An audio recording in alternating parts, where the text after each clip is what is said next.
الشيطان الرجيم بسم الله الرحمن الرحيم لا إله إلا الله محمد رسول الله صلى الله عليه وسلم. I greet you, my brothers and sisters, with a noble and universal greeting of peace, the greeting that has been used by the prophets and messengers of our universal Creator, Almighty Allah. Assalamu alaikum wa rahmatullahi wa barakatuh. Shukr to Allah, I'm alive, I'm well, I'm healthy. My iman is stronger than ever.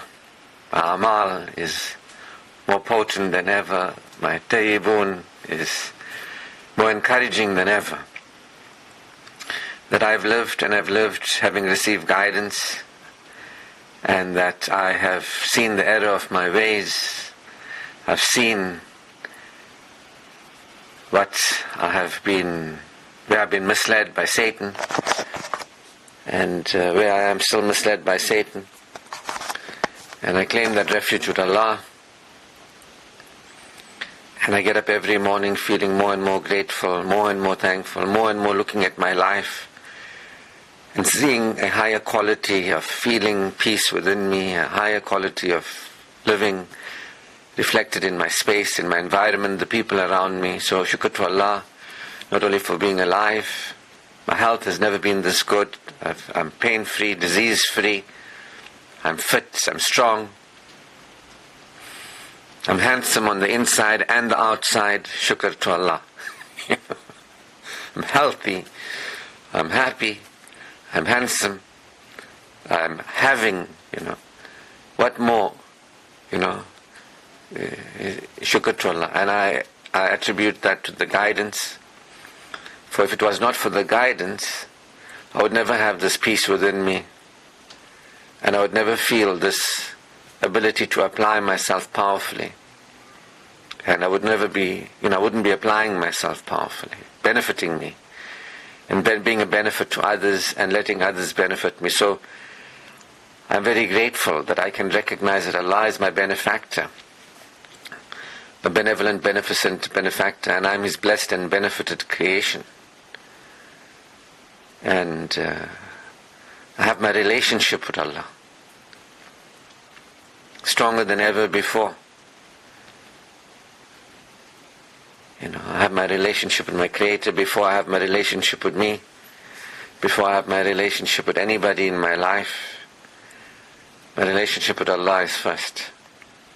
And it's a beautiful thing, because only Allah actually exists and has done for me what only He can do for me, and can do for me only that which He can do for me. And through the guidance we know our Creator, who our Creator is, and what our Creator has done, and what our Creator can do. With guidance we are guided to our Creator, to feel that assurance and have that reassurance with our Creator. With the guidance we can be drawn to our Creator, we are drawn to our Creator, pointed to our Creator, and we who value the guidance draw closer to our Creator.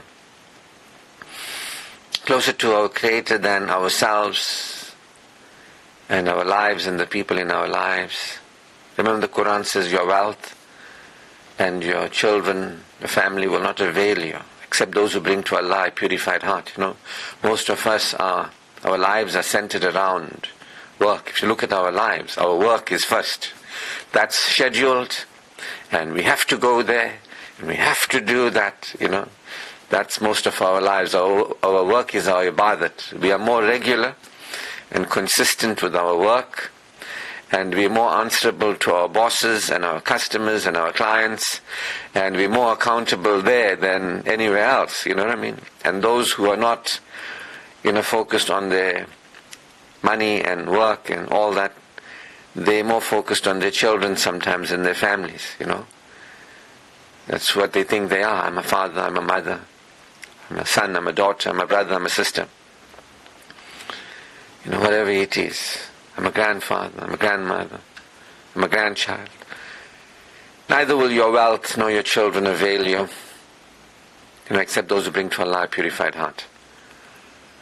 And I'm certain, through my own awareness, I'm not just believing things in my mind. I'm aware of my heart, being purified. I know what it felt like when my heart wasn't as pure as it is now. I knew what it was when, the Quran says, when you remember Allah, verily in the remembrance of Allah, hearts experience assurance.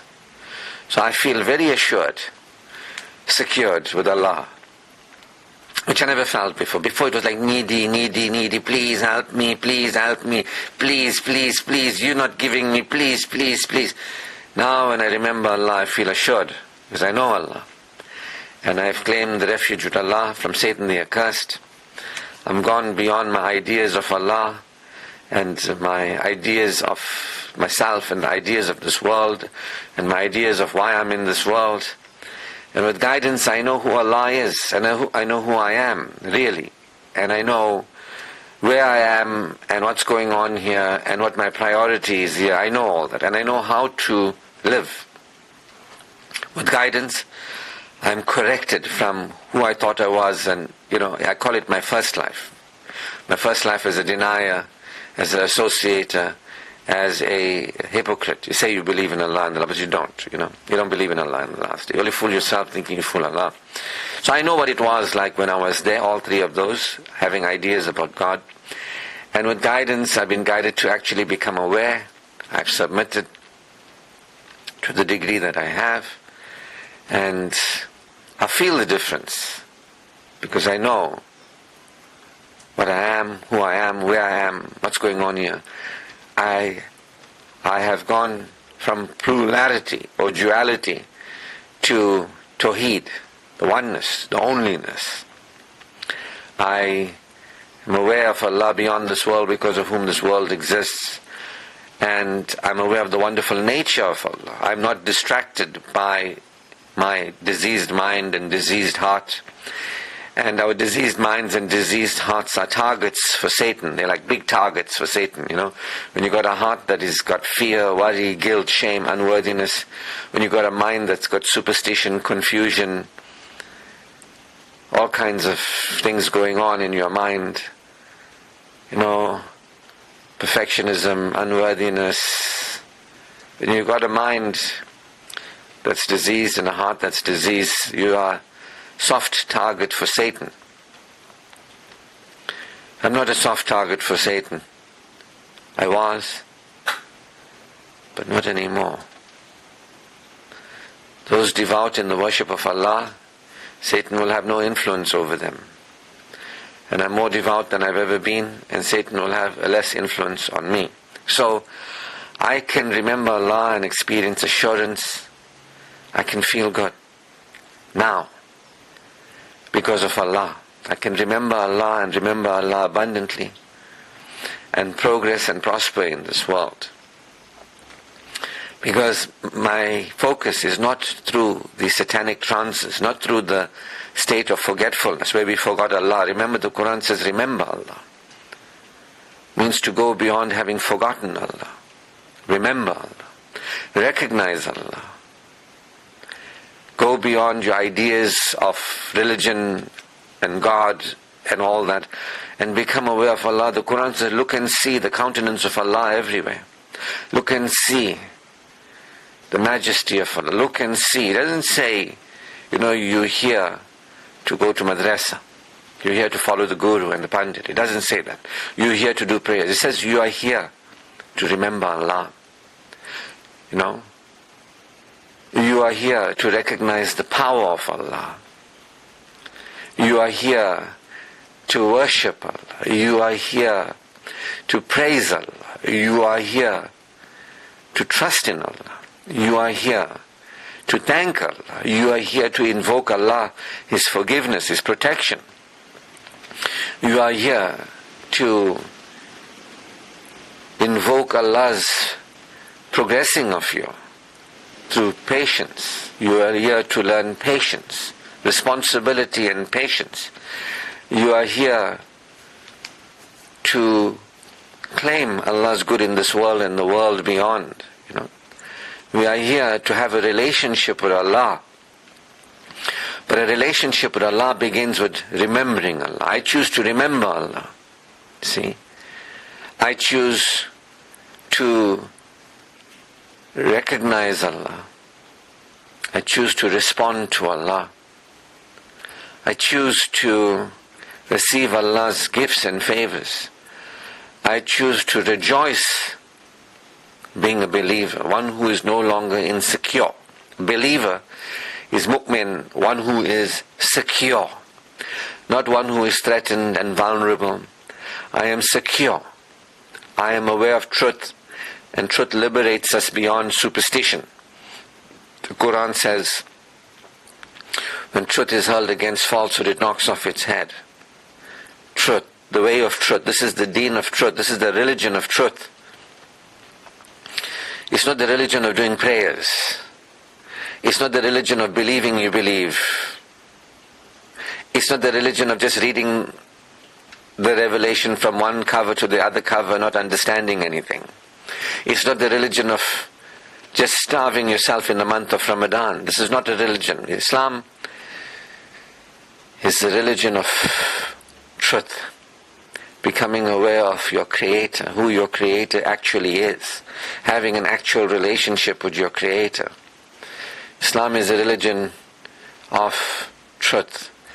That God alone actually exists. The all-powerful, unique, supreme, benevolent intelligence. Sufficient for us, adequate for us, enough for us. Beyond this world, because of whom this world is from our perspective before this world. The ever-living, the everlasting, the ever-existing.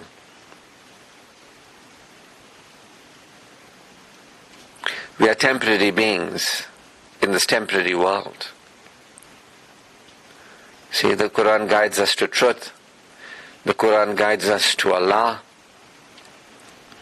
We have guidance that guides us to truth, that guides us to Allah.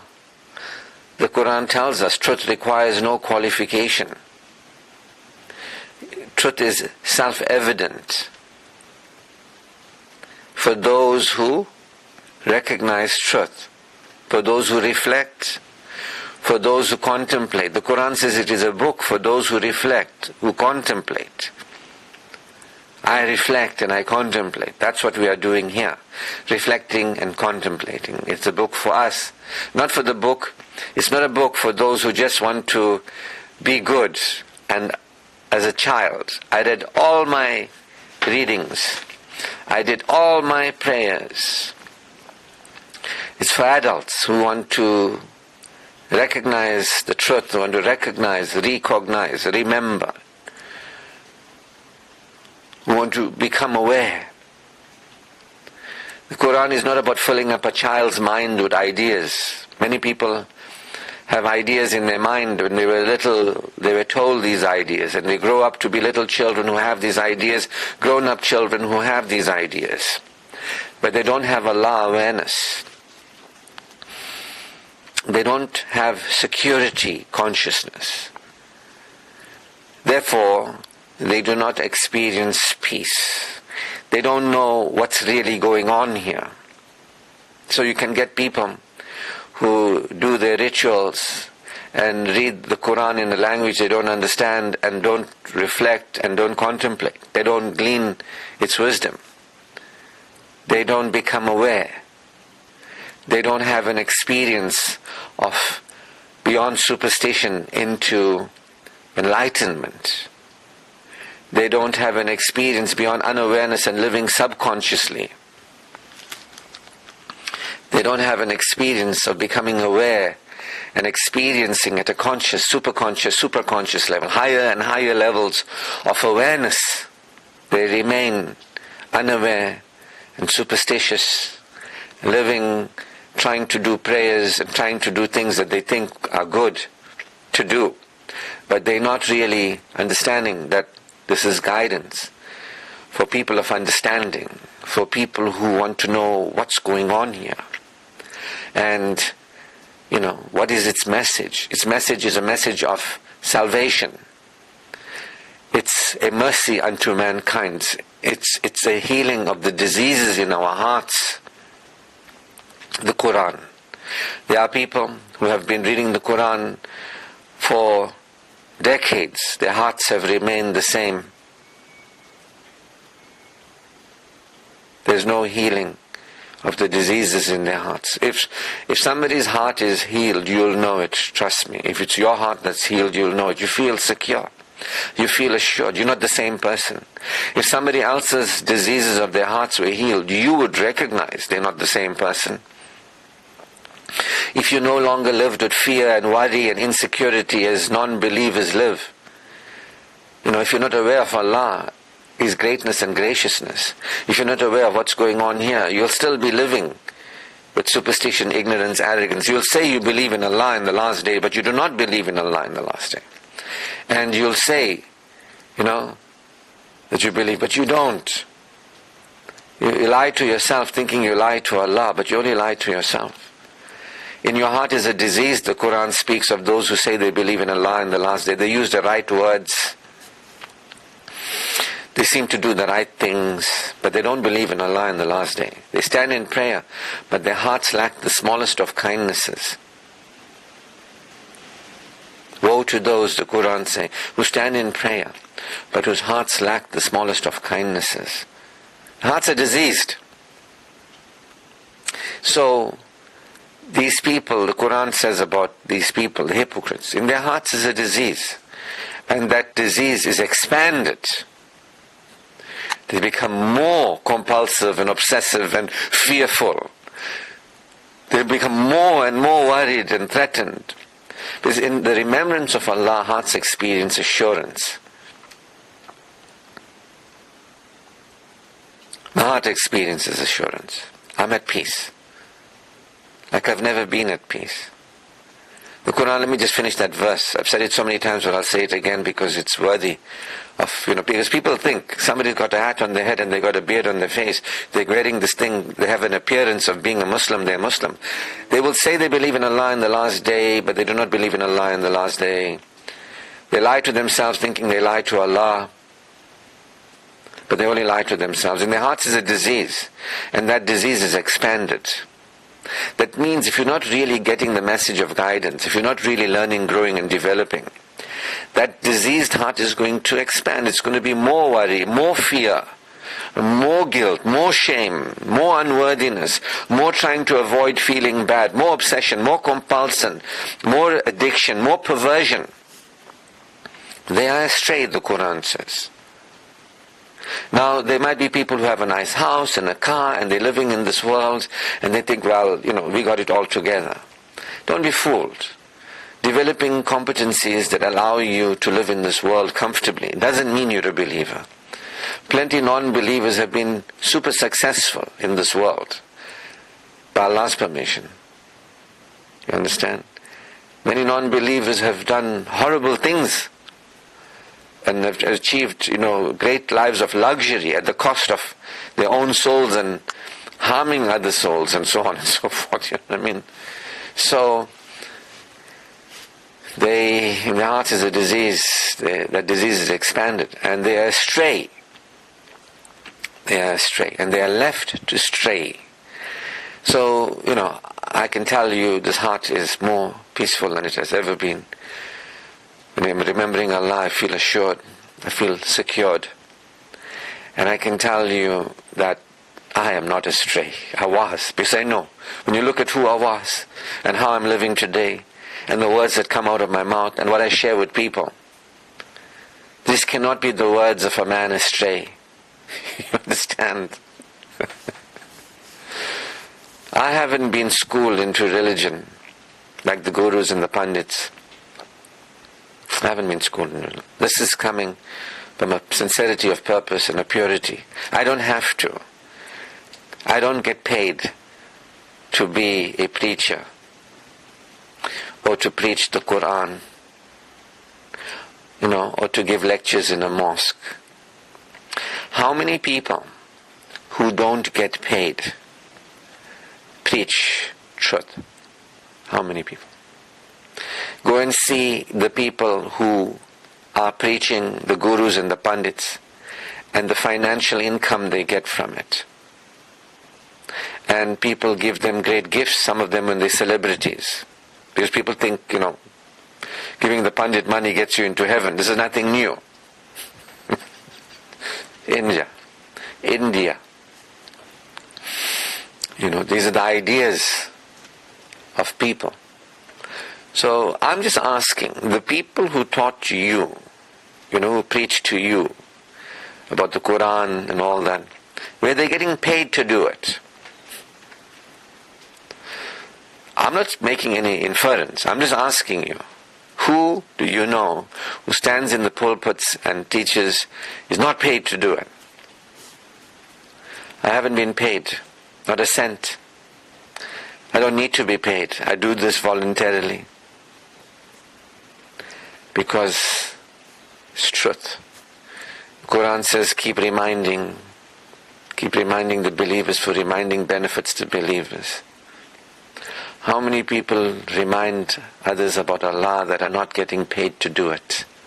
That if they stopped doing it, they wouldn't get paid. Think about it, people. Allah has given you reason. Think about it. Think about it. Anyway, shukr to Allah who's purifying my heart and who's guiding me along the path, and who has brought into my awareness something that I've heard my whole life, but I didn't grasp that sooner or later we all die, and at some point we all are answerable and accountable. Sooner or later we all die, and sooner or later we're all accountable. We all will stand accountable before God. There will be a time when the earth and the world, or life as we know it, as human beings, will not be. The day of accountability, the day of judgment, as many people call it, refer to it. The day of reckoning, when all of life as we know it will cease to be. Everything, the whole system that works so perfectly, by the will of Allah will cease to be. Everything will collapse. There will be this end of life as we know it, as human beings have lived it. Because it came into a beginning.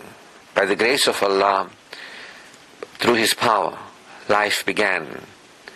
And through His power, life will end. There is, however, a matter that is not spoken about often, that your purpose for being here is to remember Allah, to have Iman in your heart. And remember, the Quran also says, there are many people who say, but I said the kalima, La ilaha illallah Muhammadur Rasulullah, I testified, I bore witness, I said the kalima. The Bedouin Arabs came to the Prophet and said, we are believers. And the revelation came through the Prophet, through Gabriel from Allah. They do not say that you are believers, for faith has not entered into your heart. Again, the word heart, bring to Allah a purified heart. This Quran is here to heal the diseases of the heart. Verily, in the remembrance of Allah, hearts experience assurance. Woe to those who stand in prayer, but whose hearts lack the smallest of kindnesses.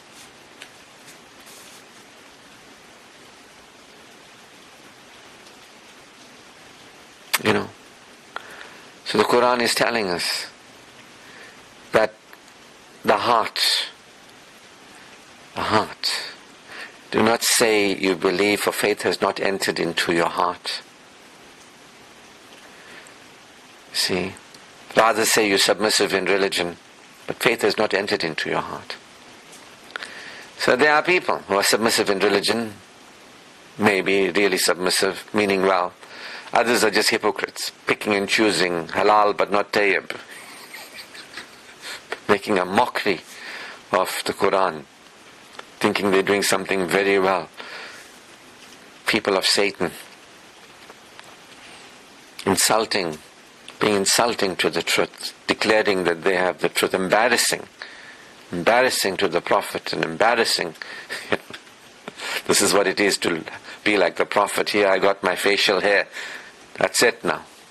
I'm like the Prophet. Embarrassing. The ignorance is embarrassing. The ignorance of the hypocrites is embarrassing. But they think they are on their way.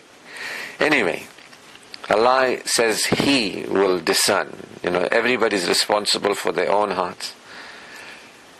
I'm responsible for mine. What matters to me is that I bring to Allah a purified heart. What matters to me is when all is done and, I stand before my Creator, I'm there with a heart that is full of Iman. I'm there with a heart that is nur, light. Because the Quran says, after people die, and some will be progressed, and others will be sent back. Say, go back. You can't come here. You can't come here. Where? In an unimaginable to us state of consciousness. You can't come here. It's called Jannat. It's called paradise. It's called heaven. It's Jannatul Naeem. Jannatul, the place of pleasure. The place of Jannatul Firdaus. The place of, delight. The highest levels. There is for humanity, those of us who bring to Allah a purified heart, those of us who enter the hereafter with nur, with light, beyond ignorance and superstition, beyond arrogance, beyond living, with a diseased heart and left astray, just eking out an existence in this world, but I got food to eat, but I got clothes to wear, so I got no problem. Children got school fees, there's no problem of this world, For those who really remembered Allah, for those who contemplated and reflected, for those who drew closer, prostrated and drew closer, for those who received the guidance, those of us who are no longer astray, whose hearts are no longer diseased, those of us who have established regular prayer in not doing prayers, not those of us who love doing prayers, those of us who established a discipline of drawing closer with our Creator every day. Those of us who experience security, assurance, reassurance with our Creator more and more every day. Those of us who live and die having submitted.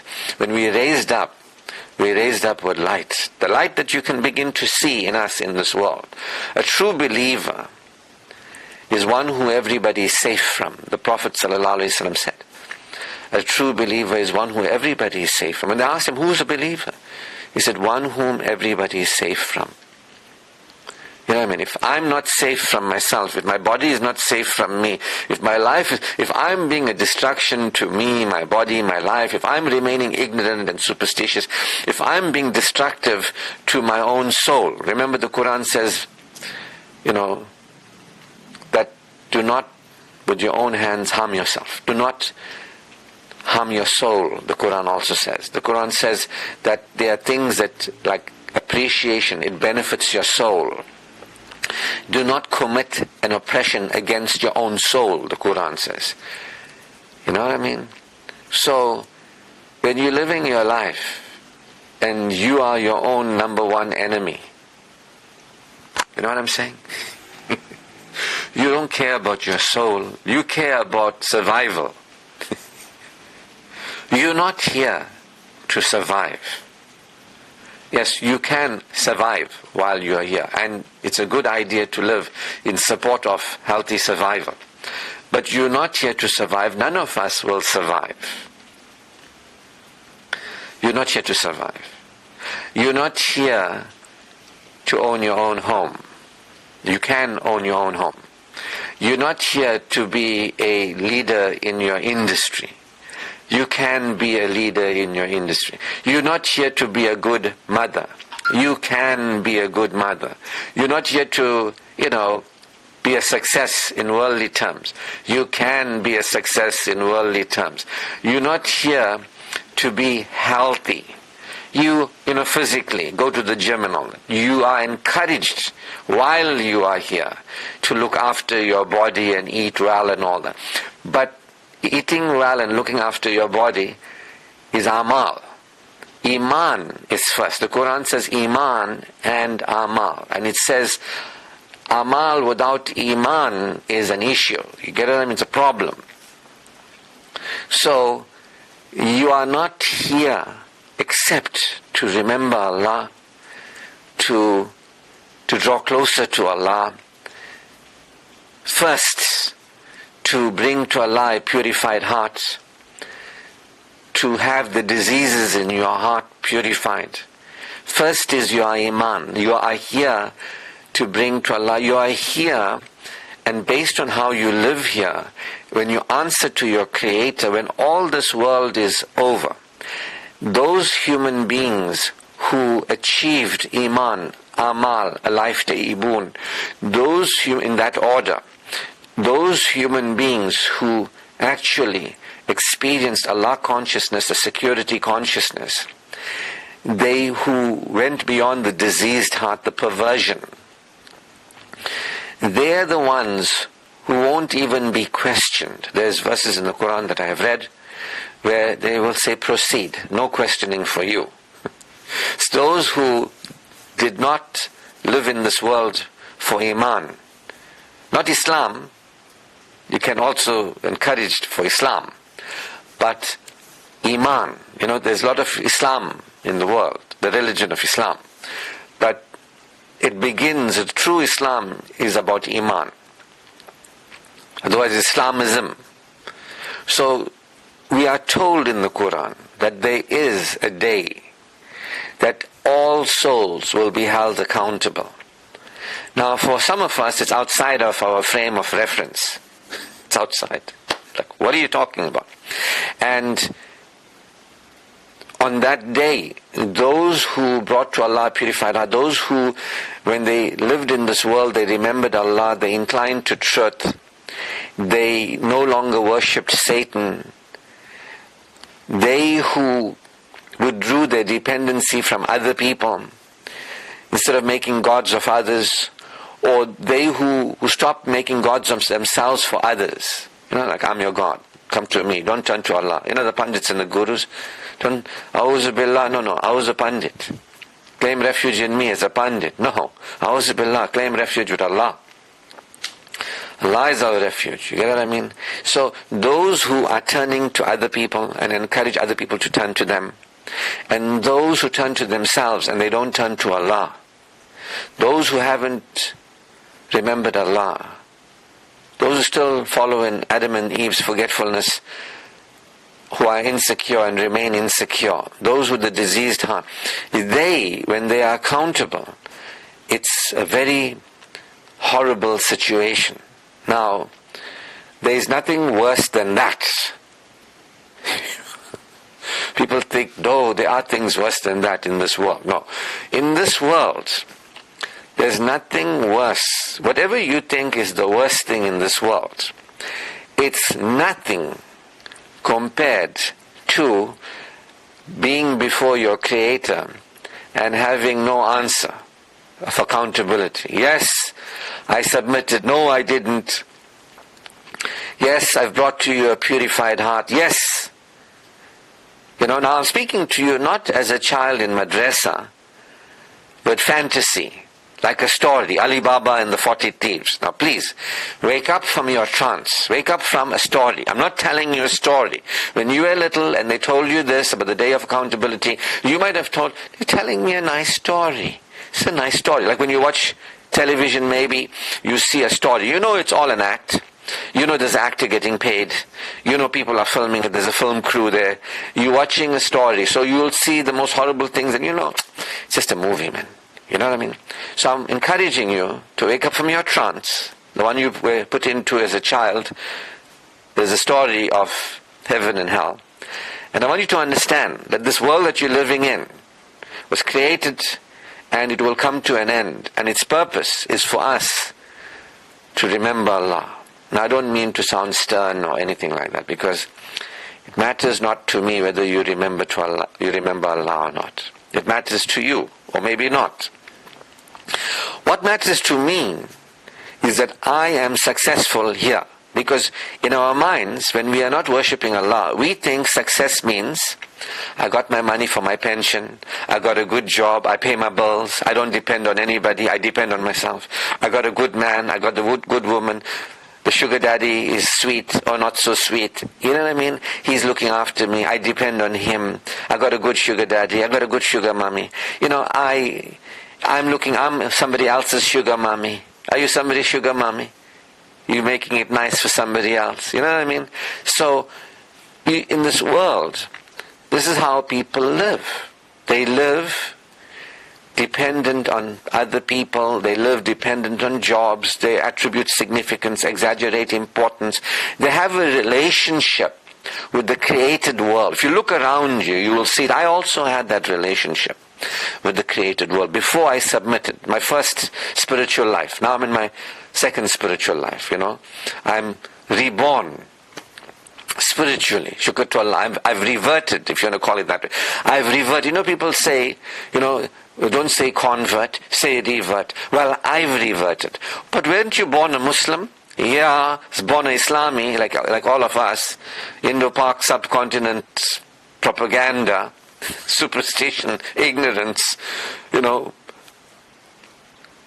misguidance. Yeah, that's what I was born. I'm not proud of it, but I'm proud to admit it. I was born into a system that came from India, that is perverted. I'd say it openly. It's truth. I was an Islami, but now I've reverted. Shukr to Allah, I'm a revert. I've reverted. Means now I'm not like how I was before. Before I believed, now I'm an actual believer. Now I actually have a relationship with Allah. Now I've actually submitted. Now I know Allah.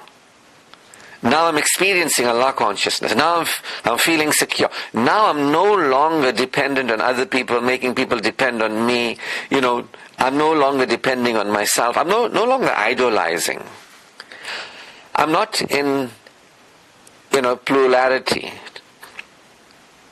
duality. I'm not in two-ness, three-ness, and so on and so on. I'm in the oneness of Allah. There's only Allah. I've accepted Tawheed. When you revert, you accept Tawheed. When you revert, you know who you really are. If you ask me who I am, what I am, I can tell you. If I ask you what you are and who you are, it is very unlikely that you can tell me the truth about you. Unless you've been receiving guidance and you're no longer in that first mentality and you've reverted, you are into Tawheed. The first teaching that all prophets and all messengers and all revelators, messengers are revelators, they brought a revelation. All prophets, people who spoke the truth and were given a mission to, go to a people and enlighten them, the prophets. And there were prophets who came with revelation, the revelators, like the Prophet Muhammad came with the Quran, Jesus came with the Injil, Moses came with the Torah, not came with it but was given it, and he shared it. Daud alayhi salam, peace be upon them all, came with this termed the Psalms, in English. The Injil, the Quran, the Zabur. These are different revelations.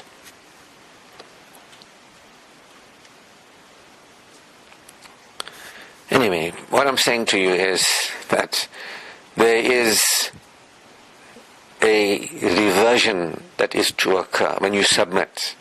When you testify there is only Allah to worship, you don't just say it with your lips, you accept it, that there's nothing in creation. Creation is secondary. Creation has been created. Creation has no power. There's nothing in this world that we can turn to, or that can turn to us. We are nobody. Nothing is nobody that has power. Allah alone, the unique supreme, is the one power that we all depend upon, who depends on nothing. Allah, the unproduced, the uncreated. We are His creation. And with guidance we know who we are. I know who I am. Now I know who I am. I know where I am. I know what's going on here. I know what my point of life is. I know why I'm here. I'm not here to write 10 books and become a superstar celebrity. I can do that. I'm not here to get 1,000, 10,000, 100,000 followers on Twitter and YouTube and wherever it is. I can do that. But I'm not here for that. I'm here to remember Allah. I'm here to revert. I'm here to bring to Allah a purified heart. I'm here to withdraw my power projections, attributions of significance. I'm here to revert. I'm here to actually experience Tawheed. Because if you don't do that, there's no faith in your heart. Can anybody not be into Tawheed, actually experience Tawheed and have faith in their heart? That's why I said Iman first. There's no true Islam without Iman. Is there an Islam without Iman? The Islam that is without Iman, I call Islamism. It's not Islam. So, here we are, on this planet, and there's guidance, and the people turn their back against guidance. They're not interested because they think they know. But what awaits humanity? Read the Quran with understanding. Ask Allah to guide you when you read it. That if there is something for me here to receive that will benefit me in this world through my death and beyond, I choose to receive it. I don't want to remain ignorant of something that I can learn, that I can use, that will benefit me in this world and the world. When the Quran talks about people, as groups of people, who forgot Allah and what happened to them in this world and how they were reduced to nothing. Nothing remains of them. No remains. And it speaks of people, what will happen in the hereafter. It speaks about the future. And the dialogues, it speaks about the day of accountability that await us. But people are in slumber, fast asleep in this world, in trances. That's Satan's agenda. You see, Satan said, grant me a time, grant me a respite, that I may show you that these human beings are not worthy of respect, that I will mislead them. The Quran says, Allah says, you will mislead many of them, but not all of them. And those you mislead, they'll be your brothers in hell. You understand? I'm not the brother of Satan in hell, not in this world, and not in the world beyond. Some of you will be brothers and sisters listening to this recording. You'll be brothers and sisters of Satan in this world, so your death and beyond. It's got nothing to do with me. Doesn't matter whether you believe me, don't believe me. But the Quran says, let those who believe, believe. Let those who disbelieve, disbelieve. Now, some people have a hard time in this world realizing,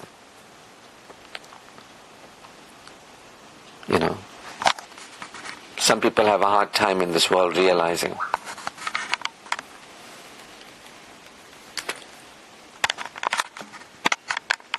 I was saying that,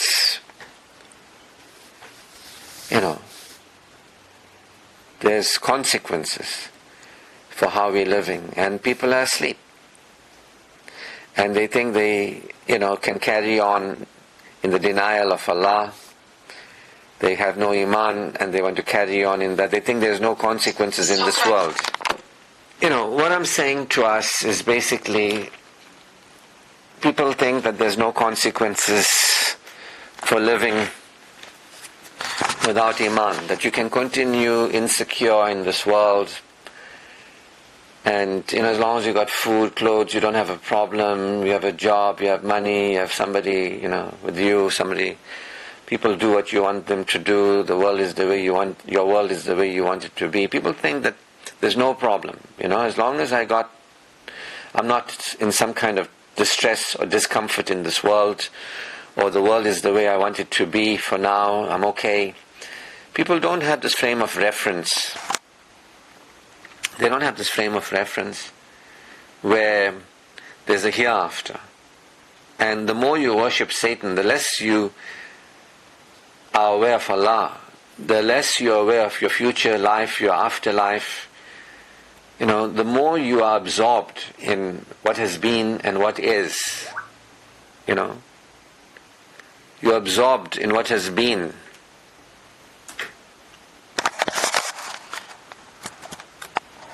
And what is. The more you're absorbed. That's a trance. You worship Satan, you're in a state of trance. You are so absorbed in this world, the created world. You think you live forever, you think you're real, the world is real. The problems of this world take center stage. You're begging God to change things. You're begging God to make you feel better. You're begging God. You're not aware of God. You're not aware of God. So, People think there's no consequences for living without Iman. They think they have Iman because they say they believe in Allah and the last day, but they don't really believe. The hearts are diseased. You want to ask yourself, is my heart diseased? Is my heart diseased? How do I feel? Do I feel secure? Do I feel at peace? Do I feel assured when I remember Allah? What's the state of my heart? You want to see, what you put first. Is Allah the center of your life? Is Allah the center in your life? Is your life revolving around Allah? Is your life revolving around your work? Is your life revolving around your children? Is your life revolving around somebody? What's your life revolving around? What is that central thing in your life that your life goes around it, over and over and over? That remains, unchanged, because that's what you're worshipping. Whatever your life is centered around other than Allah and drawing close to Allah, that's what your life is centered around. You don't have to believe me. It matters not to me whether you believe me. I don't care about anybody or anything except the state of my heart and bringing to Allah a purified heart. Let me say it this way. Nothing matters to me as much as my answering to my Creator on that day. As a believer, nothing matters to us as much as answering to our Creator on that day, on the day of accountability. How much light did we bring to God? How much of remembrance? How much of assurance? How much of faith? You see, that's what matters to me. Not how much of money I make in the world. People think they're here to make money. No, you can make money while you are here. People think they're here to be comfortable. You can be comfortable while you are here, but you are here to bring to Allah a purified heart. You are here to live with faith, with Iman. You are here to draw closer to Allah, and the benefit and reward of that, if you do that, you have no frame of reference for how good that's going to be. This world was created and another world exists beyond this one. When this one comes to an end, those who incline to truth will know a world that we have no frame of reference for. Wake up from the madrasa child mentality. Wake up from that story. When you were little, you heard a story and you put this idea into a story form. You and I are here. And if you don't learn to, I'm not saying become an Islami and become a religious addict and start doing prayers now. I'm not saying that. I'm saying if you don't become aware of Allah, if you don't experience assurance in your heart, if you don't draw closer to Allah and experience peace, if you don't make that your focus, if Allah is not the center of your life, if you don't make that, now don't feel bad it hasn't been that and it's not that now. You still have life. There is tomorrow. I'm more interested, as I said, in my answering to Allah and moving into that next life and enjoying what awaits me that I have no frame of reference for. The hereafter, that the life of the hereafter, what is termed, the option of paradise and the option of hell, we have no frame of reference. The Quran gives us some kind of symbolism that, for the Arabs, it'll be a very cool place. The Quran is speaking, came in Arabic to the people in the geographic location of Arabia. It says it'll be, cool, shade, because it's sunny and hot there in the desert. You'll have rivers and all that. It's telling them a frame of reference, trying to give them an understanding that you'll be there and how wonderful it is. They can't get over it. They're listening to this. They're saying in the desert, you'll have milk and honey and all these rivers. It's amazing. It's amazing, and hell is like hot and you'll burn to death but you won't die. It'll just happen over and over again. And it's the most disgusting things and the worst things, you know what I mean? Now, I'm not trying to put fear into anybody. I want you to understand that. It means nothing to me whether you believe what I say. It means nothing to me whether you learn, grow and develop or you don't. It means nothing to me whether any of you develop yourself spiritually, psychologically, or, in whichever way you want to. It means nothing. Whether you live without Iman, whether you live with Iman, whether you live without Amal, whether you live with Amal, whether you live a life tayyibun or you don't, means nothing to me. Means nothing to me. What matters to me is that I live with Iman. And so you got nothing to do with my Iman. The gurus and pandits have nothing to do with my iman. But I mention it because it comes from my history, what I learned. What I went through. That maybe it might be relevant to you, who think you're a believer but you're not. Whose heart is diseased and you're astray, but you think you are, a believer. When you fail to remember Allah, yours will be a depressed life, the Quran tells us. When you fail to remember Allah, yours will be a depressed life. Mine is not a depressed life, I can tell you that. So what I'm saying to us is that the Quran not only tells us how to live in this world that benefits us in this world. It's wonderful. But the ultimate benefit is being one who has lived with Iman, Amal, a life tayyibun, a person who has answers for Allah on the day of accountability, that I no longer worship Satan. And I have learned, grown and developed. And I am not insecure, and I'm secure. I've gone beyond insecurity to security. I've gone beyond self-abandonment, life deprivation, to self-attending and life-tending. Meaning, in this world, I stopped worshipping other than you. I didn't center my life around other people and things and work and all that. So my life centered around you, Allah. And I experienced assurance. And I became aware what you could do for me that nobody could do for me. And I became aware of how I could approach you and what I can have with you. Where once I lived without knowing you, Allah, and what you've done for me, I denied you and your blessings upon me and your further blessings. I became aware of what you can do for me that I didn't know that you could do for me. But now I know, and now I know how to approach you. Instead of thinking somebody or something in the world is going to do for me what only Allah can do for me. Allah is first. My first vulnerability is with Allah. My spiritual needs are always met.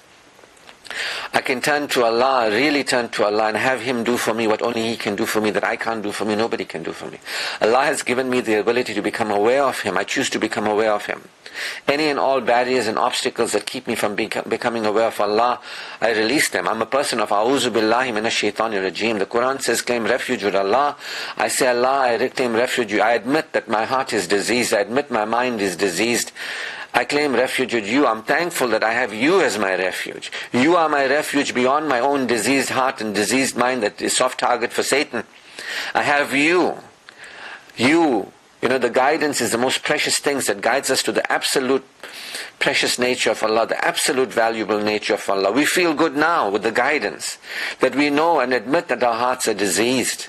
We feel good now that we have Allah to protect us from our own diseased hearts. We feel good now. We are committed to not having our lives be centered around people and things of this world, or having other people's lives centered around us. We choose to become aware of Allah and center our lives around Allah. You see, this is the shift. This is how you know when somebody is a believer. This is how you know when somebody has reverted. I can tell you from personal experience. If you believe in Allah, He guides your heart. Allah has guided me. Shukr to Allah. He's guided me to live in this world. For every day I get more and more secure. Every day I live with Amal, meaning Allah has given me the ability to apply myself, to benefit me in this world. Me, my body, my life. He has given me potentials and possibilities in this world through my death and beyond. He has given me the ability to invoke His every good for me. Every day I can expand as a human being and live as a higher level functioning human being. So there's Iman. And I'm developing my Iman more and more. And there's Amal. Iman is the power of God that is enough for me, that I know how to use and benefit from that. Allah is the benefactor. Allah has given me the ability to apply myself to benefit me, my body, my life. I'm living in a way that is benefiting me, my body and my life. I'm benefiting myself. Allah gave me that opportunity. He gave me that ability. I choose to use it wherever there's a barrier and block for me doing that. Remember, I used to do all kinds of substances. I was an addict. No, I haven't been an addict for a long time. It's been 25, 26 years since I stopped smoking cigarettes. Nicotine. And other things too. So what I'm saying is that I'm living my life and I know how to be with Allah in a way that benefits me. And I'm actually experiencing that benefit, which I didn't before, that most people are not. Most people are ungrateful, the Quran says. When you tell them this, it means nothing to them. that there is for you in this world through your death and beyond, a higher quality, the Quran says the people will regret it. Wait and see. I'm not waiting. Guidance has come to me. I'm choosing to operate with Allah in a way to let His benefit reach me, instead of denying Him and not approaching Him properly. And I'm choosing to live in a way that benefits me, my body and my life, to be an honorable human being. I'm choosing to live in a way that to be a benefit of other people and to be with people who are higher quality. I want to be with real believers, not hypocrites. I'm in associations. I have associations with people I'd rather have associations with. I don't want to associate with the wrong people. And I want to let people care for me, the right people care for me. I humble myself that there's certain things only Allah can do for me. And I allow Him to do that for me. I operate in a way that His blessings can reach me. There's certain things only I can do for me. I'm vulnerable in that way, and I allow myself to do that for me. And there's certain things only others can do for me, and I can do for others that we can't do for ourselves, but with each other, we can be a benefit to each other. And I receive that. So, the purpose of this world is not for this world. But in receiving the purpose of this world, you benefit in this world. But the real benefit is when you stand, when life as we know it doesn't exist and it's time for the next life. It's time for the beyond this creation. And those who fulfill their purpose, they will be moved into that new dimension, whatever it is that we don't have a frame of reference for. That the Quran tells us and describes heaven in a way that must have been really amazing to the Arabs. And if you don't do the work, you will go into a place that is really horrifying. You can, while you're alive, draw closer to Allah, live as an honorable human being and relate to other human beings and life in a healthy way. You can. Or you can live perverted, thinking that as long as I got a house and a car, I got a job, I got this, I got that, I'm not unhappy, with relief, safety and excitement, worshipping Satan. You know what I'm saying? Shukr to Allah who has guided me. Shukr to Allah, I'm a revert. I no longer live like how I once lived. Shukr to Allah, I live with Iman, Amal, and I'm supporting a life tayyibun. Shukr to Allah. And I'll end with this few verses of one of the shortest chapters of the Quran. By the end of the day, human beings are in a state of loss, except those who have Iman and conduct themselves with Amal. You understand? Except those who are outstanding human beings connected with their Creator and living as empowered adults who guide others to truth, haq, watawasaw bil haqqi, and watawasaw bis sabr, who guide others to patient perseverance. And that's what we're doing here, all of us, including me. I'm on the path, further along the path from where I once started. And I'm looking forward to go further and further. Allah has brought me here in this world because of Him. And He takes me beyond in this world, all the way through my death and beyond. And He takes me beyond in the world beyond. I have every reason to feel good now. Guidance has come to me. I've seen the error of my ways. I've corrected. I'm more interested in living with Iman, Amal and a life tayyibun than I am in problems of this world. And if I avoid being poor, I've got no problem and God must fix this problem and that problem. That's how you know when you are lost. When you are living, you forgot about God and you're living a horrible life, but you think you're living a wonderful life. You don't realize, you don't feel assured with God, you're not living in a way that nurtures yourself, and you're not feeling cared for by others, you feel aloof, disconnected. Shukr to Allah, what a great gift has been given to me, that I've received. It's given to all of us, but not everybody receive it. All praise, glory and thanks is due to God Almighty, Almighty Allah. Always His choicest blessings upon our beloved Prophet Muhammad sallallahu alayhi wa sallam. Assalamu alaikum wa rahmatullahi wa barakatuh. Shukr to Allah. Guided me on the path of human excellence and strengthens me on the path of human excellence.